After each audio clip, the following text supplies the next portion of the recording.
Welcome to our special panel, the first of two panels tonight. I'm with Chelsea Clinton, America Ferrera and Peggy Mativo. Welcome to all of you.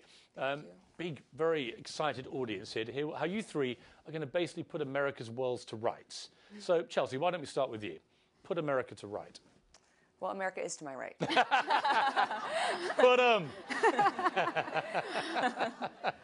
I think we are putting ourselves back on the path that we need to be on. And one of the reasons I feel so strongly that that is true is because of not only the woman sitting on my right, but also the woman sitting on my left. I think that young people in this country are taking control of our future and our national destiny. We are indeed mobilizing for impact, which is our theme at this year's CGI. And I think we'll hear more about that when America and Peggy tell you about the work that they're doing, both here in the United States and around the world, because I think it's not only happening here at home, it's a global phenomenon. Before we get too deep into the weeds, is your mum running for president? Or?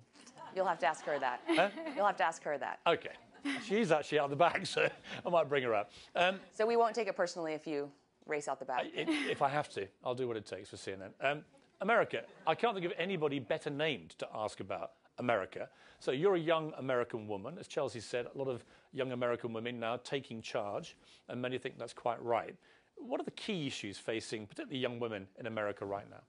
Well, I think, I would have to agree with Chelsea. I think that young people are doing extraordinary things in this country. And the misperception is that young people are disconnected and disengaged. And while there might be some truth to that in statistics, what I see, and I'm sure what Chelsea sees and what Peggy sees globally, is that young people are passionate and ready and primed, and every single one of them capable of caring and capable of taking action. And I think we, civil society, needs to do a better job of giving them the tools they need to make a change. And I think we have a civic crisis in this country. I think there is a huge, it really is deplorable when less than 1 out of 5 New Yorkers show up to vote in their mayor. I think this is a democracy, and the cornerstone of that is that we participate and that we all participate. And I think leaving young people behind in that civic process is a crisis for democracy. And I do a lot of work with Vote to Latino, and Latinos are a growing demographic in this country, as we all know. And we're a young demographic. The average age of Latino Americans is 26 years old. We're young, and we're passionate, and we're ready, and we're fired up, and what we need are tools, and we need know-how, and I think that will address this perception of disengagement, of apathy, because I don't think that that's what's happening. I think what's happening is a lack of really civil society and our institutions doing the jobs to educate and empower young people. And a lack of opportunity. Yeah. I mean, I couldn't echo America more strongly, that there is this perception that the millennial generation is disaffected, disengaged, not disconnected, arguably, sort of but to many, Twitter and many Facebook. are. I mean, you've written op-ed pieces yourself. I mean, there are many millions of people, not just in America, but also in the Middle East and around the world, Absolutely. and Africa and other countries, where there is better education, perhaps, but a sense of a lack of end game, a lack of a job, a lack of a purpose with this better education. And that creates the kind of frustration that can boil over, as we see in so many countries. So how do you tackle that? But even here, more than 40% of millennials have volunteered, and more than 40% have already donated to something that they feel passionate about, whether it was in the aftermath of the Haiti earthquake in 2010 or to their local soup kitchen or church. I mean, millennials are arguably the most engaged generation since the greatest generation. And another way in which that manifests is young people raising their hands saying, I want to serve, I want to participate. In 2011, there were more than 580,000 applications for AmeriCorps for 80,000 spots. So not only do we need civil society to help create more sustainable pathways to opportunity, and we need the private sector to do more of what we heard about earlier in the ways in which Accenture and Goldman Sachs and companies are reaching down and teaching people to be entrepreneurs here in the United States and around the world. But we also need our government to recognize that there is this upsurge of demand to serve and to provide opportunities for people to serve their local communities, our state, and our country. By the way, this millennial thing, is there a minimum age for entry? Because I was trying to work out what it is, but I'm 48. I know what you're thinking. look a lot younger, but I'm just trying to edge into the millennial category. Do I have a prayer or not? Or am I done? Yeah, we could probably make an exception. I mean, I think you could be millennial, but you'd have to come in as as someone who actually supports young people, and like Chelsea was saying, creates a stage that allows them to actually move from being beneficiaries or people who are considered passive to a space where they can be active causes of change. So whether it's teaching, training, giving them speaking platforms, you can come in and be. Thank you, Peggy. That's very kind of you. Let's talk to you seriously about what's happening in your country, Kenya, at the moment. Obviously, a terrible terrorist atrocity. There is an ongoing battle with Al-Qaeda and all its amorphous groups which attach itself to it, trying to dismantle governments and trying to dismantle stability wherever they can. What is your reaction to what happened there, having talked to people back in Kenya? And what is the way forward through this for young people who don't want to take that path of ugliness and terrorism? I mean, I think it's deplorable. It's sad. It's the fact that there are people out there who are trying to tear down what we've worked so hard to build as a country. But the fact, at least one of the things I'm taking away from this is I've seen Kenyan young people come together and, go out, and matatus, public service buses, are not charging people if they're going in to donate blood. People are lining up to give food to soldiers and give food to the volunteers, and people are just volunteering. And this has been a way to spark, that I can do this. This is my country. I have to take charge of making it a better place, and I can care for whoever was hurt. So it's forced us Kenyan people to just step up and say, we are doing this. Chelsea, you very sadly knew somebody who'd worked at the CGI, Elif Yavuz. Tell me about her and how you feel about the fact that she was one of the victims here and lost her life. Well, we are all affected by the tragedy of Elif's loss, as well as her partner, as well as her unborn child. And for the still mounting death toll in the Westgate tragedy. I am deeply grateful to the Health Access leadership team for connecting with her family in the Netherlands, for being able to accompany her family to Nairobi to identify her body, to ensure that she will be buried with dignity, and to the reaction of our teams throughout East Africa and around the world to redouble their work in her honor. And she had set a tremendous example. She had left for a while to complete her doctoral work. She had rejoined in May. People were so enthusiastic to have Elif back on the team. And she was focused particularly on the vaccination work. So I think we will have even more of a connection to expanding access to vaccines in Kenya and Tanzania and in the countries where she was working to carry on her legacy. In terms of the incident itself, clearly there is an issue now with the radicalization of homegrown terror, whether it's in America or Britain, or we don't know where all these terrorists came from, but that looks like to be a pattern. We saw it on the Boston Marathon and other times. You have this disaffected youth, you have this unemployed youth, but you also have a youth that can be susceptible to being radicalized. How do you think, you've got bags of experience with your parents in this area, but how do you think the best way for a country like America can actually deal with this kind of problem? I mean, the greatest risk factor arguably is an unemployed young man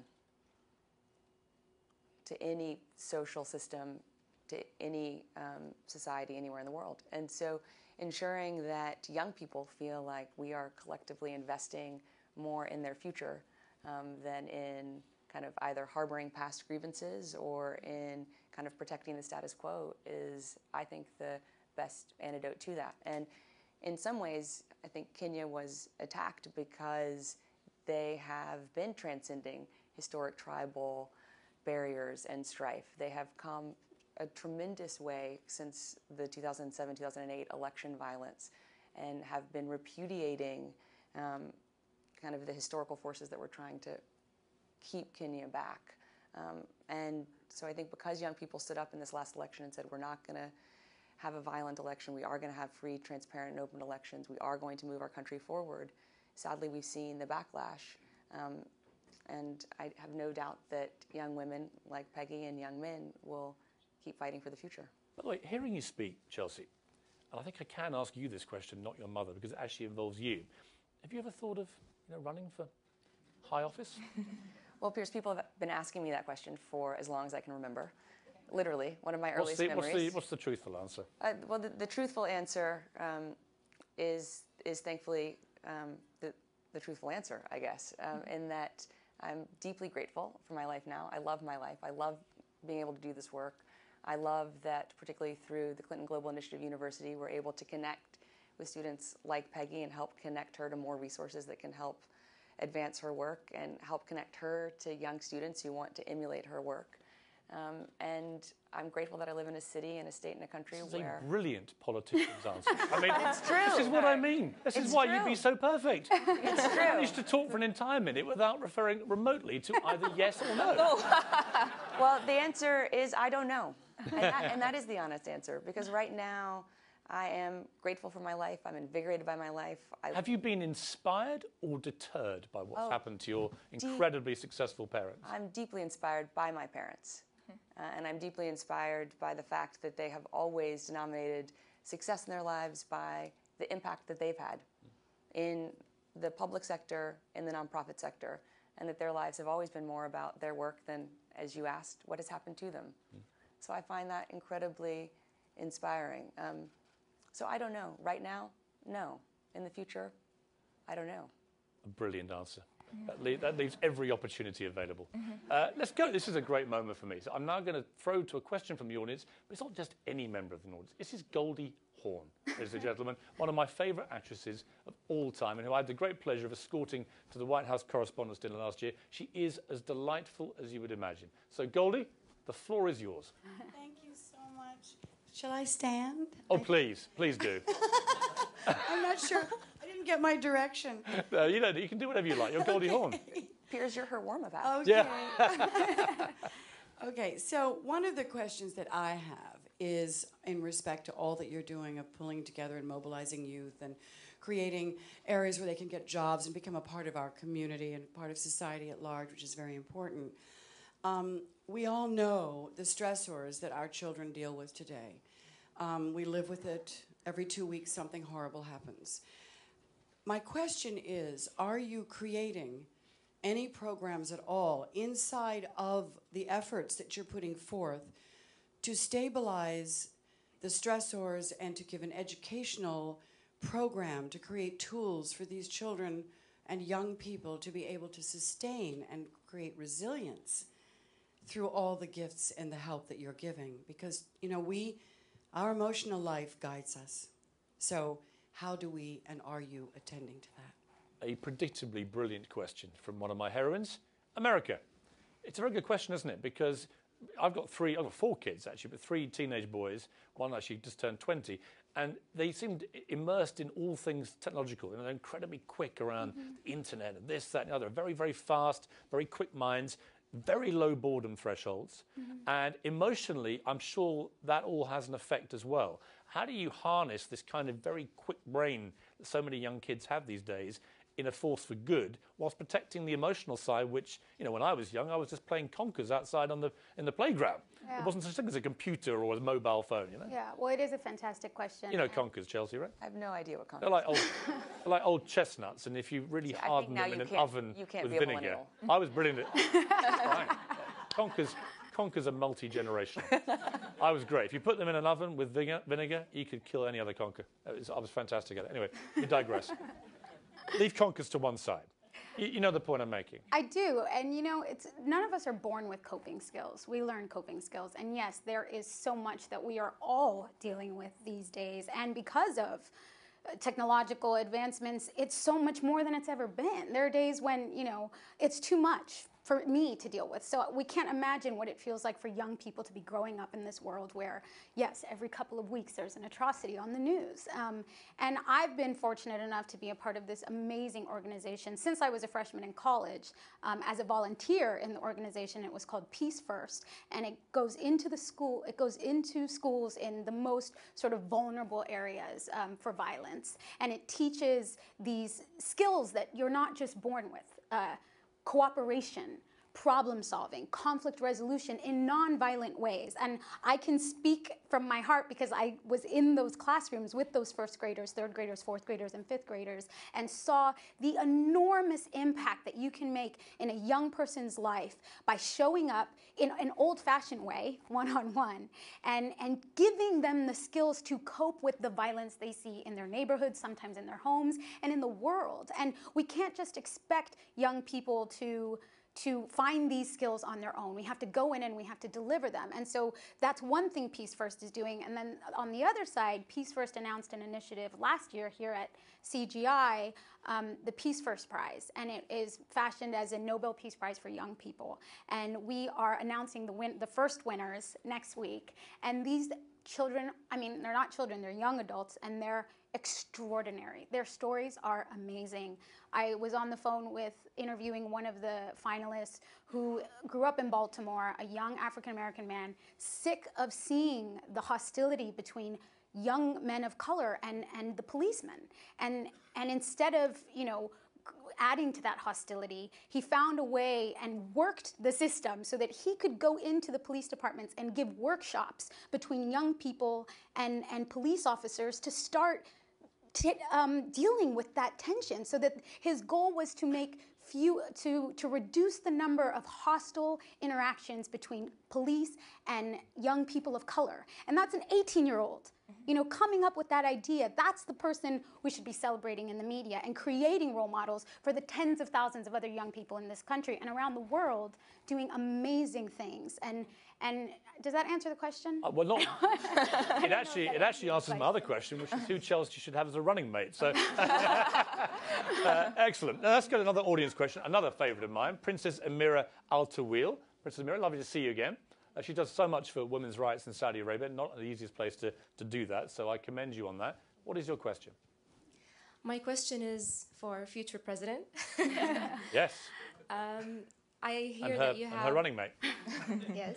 Best of both worlds from your parents. And we have 100 million jobs that we need to create. Young people who are between the ages of 15 and 29, unemployed in the Arab region. The highest number ever in the region's history that need to enter the labor market. The mere fact that 2 years ago I was very optimistic that we could create those jobs, and working in the past 2 years with many organizations, one of them, the most active one, very successful one, the aim was to create 1 million jobs within 5 years. So far, only 27,000 jobs, and those are the good ones. The question is, what if we end up in a world where most young Arabs are unemployed? Where do you see this being in that position, representing the Clinton Foundation, CGI, and where do you see this as a future leader to America, I hope? Well, no pressure, Chelsea, but you are about to save the entire Arab world. No, I don't mind America, so off you go. No, and I'll speak to it after you do. Oh, Peggy, you go first. Go on. Yeah, please. I mean, part of it is we will need to begin creating new professions, I think. Yes, we've created some jobs, but like what we're doing in Kenya is within the schools, the public school system, there really isn't a position for teaching assistants. So we get our young people between the same ages, 15 to 29, to go and volunteer and work as teaching assistants. And over time, as it becomes evident that their service is valuable, then people will begin to pay for the service. So it's finding gaps within current systems so young people can actually begin to get employed. I mean, Chelsea, it's quite clear when you look at Egypt or Libya or Syria, or any of the Middle Eastern countries at the moment, you have this rising young populace, many of whom are better educated than they ever used to be, with access to the internet in most cases, so they can see a better life as they see it elsewhere, and they want that, hence the frustration in kicking out all these dictators and so on. But now there's a kind of, well, what do we do now? Who is going to take us and harness all the positivity before it gets radicalized and becomes a very negative thing? Well, I think if you sort of pointed out I gave a very political answer earlier, this certainly will be a very sort of CGI answer now. I think we need to have civil society, the government, and the private sector working in concert together. And I think we need to invest in women. Last night I was at the Goldman Sachs 10,000 Women event, and I actually was sitting next to a woman from Egypt. And she Reem runs a tourism business that before 2011 had largely been dependent on external visitors coming to Egypt. When that bottomed out and no longer foreigners were coming on sort of grand tours of the pyramids, she reimagined her path to expanding domestic tourism within Egypt, and she quintupled her workforce. So she's really created jobs. She's also clearly changed the perception of her husband and her 2 sons for the role of women in her society and kind of real women entrepreneurships. But she couldn't have done that without capital from the private sector, without some public support in being able to say, you know, we will give you some of our old public vans that you can now use, since before you needed kind of high-class buses, but the government's no longer using these vans. We'll partner with you to figure out how you can use vans, something that sounds pretty small, but lots of small things aggregated together can be quite big, hopefully 100 million large, to Princess Amira's question. So I think it's figuring out, you know, what should we expect the private sector to do that really is in their own interest?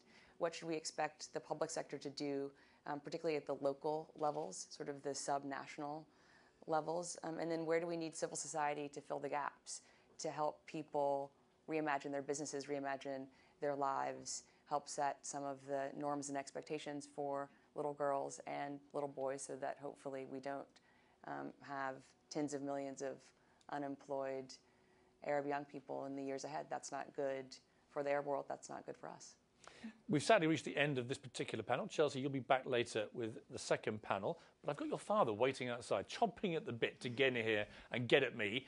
If you were me, what would be the one question you'd ask your dad? What does he think we can be doing better? Do you mean President Obama? No, I mean, we admittedly here at CGI. I'm just trying to trick you there, you know, trap you. Like, what can we be doing better? How can we help get even more sort of specific commitments with more of the right partners? How can we really help answer, not just help Amira answer her question, because I think really it is for her to answer and for kind of Peggy to answer in Kenya, but how can we help more people find the right answers? And just between us, does Sure. he do a good Bono impression? He does. Great. He does? He does. That's all I need to know. It's been delightful. Chelsea Clinton and Peggy and America, thank you all very much indeed. Ladies and gentlemen, end of our first panel.